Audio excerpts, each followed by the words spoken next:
Bharatiya Janata party का था। मैंने आज चिट्ठी लिखकर मुख्यमंत्री जी से मांग की है कि ये कितना पूरा हुआ और इस पर कब काम चालू होगा। मुख्यमंत्री जी से जवाब की अपेक्षा नहीं है, क्योंकि हमें विपक्ष का दायित्व मिला है प्रदेश की जनता से, तो हमारा दायित्व है कि आम जनता की वो मांग जिसमें वोट वो हम करते हैं। सोयाबीन को लेकर पूरे प्रदेश में एक तरह से किसान परिवार कर रहे हैं, डिमांड कर रहे हैं, आंदोलन कर रहे हैं कि 6,000 रुपया से नीचे किसी भी रूप में सोयाबीन अगर बिकती है तो फिर किसानों के घर में घाटा आता है, नफा नहीं आता।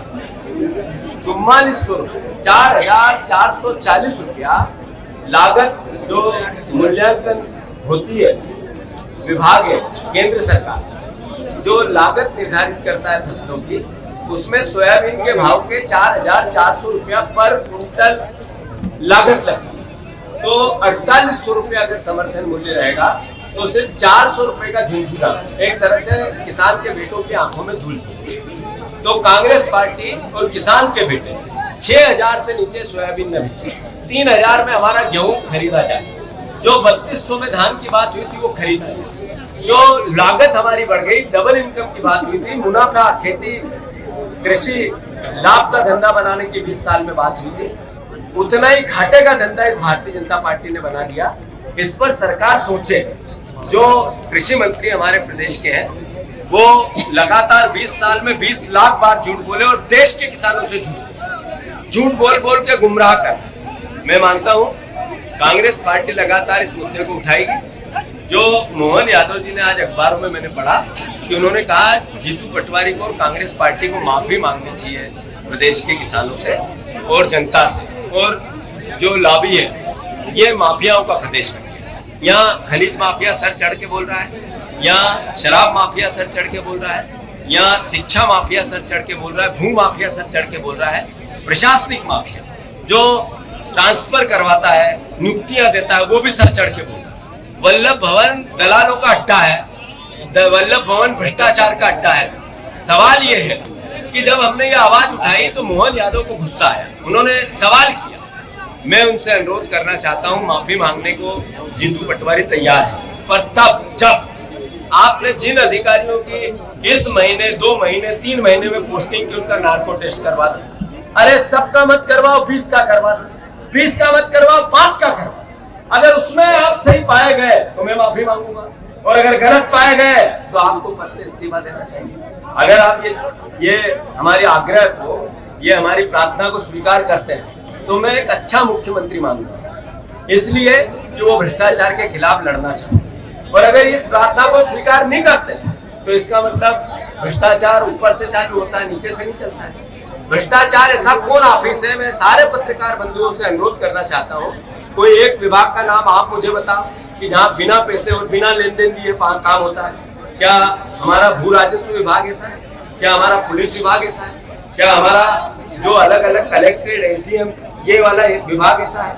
जब बिना पैसे से काम होता तो एक विभाग बताओ। अरे करप्शन का पर्याय है और कांग्रेस ये बात नहीं करे तो फिर कौन करे?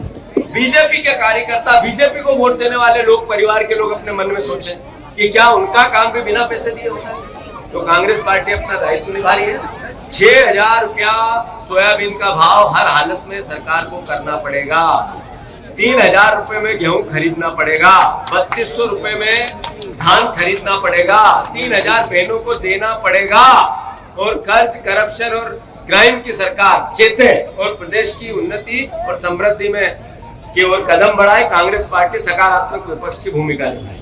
और अगर ऐसा नहीं हुआ तो जब सदन चालू होगा पहले दिन पूरे कांग्रेस का एक एक कार्यकर्ता और किसान परिवार का एक एक साथी भोपाल में वल्लभ भवन और विधानसभा का घेराव करेगा। तैयार हो के नहीं हो भैया? 2 दिन पहले ही एमएसपी की बात सरकार ने कही है 4892, और अब 2 दिन बाद मध्य प्रदेश में जो बीजेपी सदस्यता अभियान चला रही है, आज जो किसान सदस्यता अभियान चला रही है, इसमें आप क्या कहेंगे? जैसा मैंने कहा कि किसानों को सदस्य बनाओ, पर उनको 6,000 रुपए के भाव तो दो सोयाबीन के, साथ 6,000 3,000 गेहूं के दो, 3100 धान के दो। अरे क्यों आत्महत्या कर रहा उसका पिता जिसको तुम सदस्य बनाना चाहते हो? उस किसान का बेटा क्यों आत्महत्या कर रहा? क्या कारण है कि वही किसान जब अपना कागजी कार्रवाई करवाने भू राजस्व विभाग में जाता पैसा क्यों लगता है? इसके उत्तर तो देना पड़ेगा ना सदस्य बनाने से पहले। इसके उत्तर तो गाय माता की पूजा करने के लिए भारतीय जनता पार्टी लगातार अलग अलग गुमराह करने वाले वक्तव्य देती है और अलग अलग तरीके से लोगों को गुमराह भी करती है। सड़क पे रोज गायों की मौत होती है। मध्य प्रदेश इसमें अव्वल है। जो कमलनाथ जी ने सरकार ने जो गौशालाएं बनाई वहाँ चारे के पैसे नहीं, वहाँ घास के पैसे नहीं, वहाँ उनका राशन नहीं। गायों को यही जगह है जहाँ हम सुसनेर में देखते हैं गायों को लेकर पूरा सुसनेर एकजुट हो गया। उन्होंने पूरा सुसनेर बंद करा दिया, पर सरकार नहीं जाए, विधायक यहाँ के जनप्रतिनिधि भी नहीं जाए, प्रशासन भी नहीं जाए। ये मैसेज क्या है? मैसेज है गाय एक के नाम पे वोट मांगना और गाय को किसी भी प्रकार की यातना हो तो फिर देखना नहीं। ये बीजेपी की असली सोच और इसकी हम निंदा करते हैं।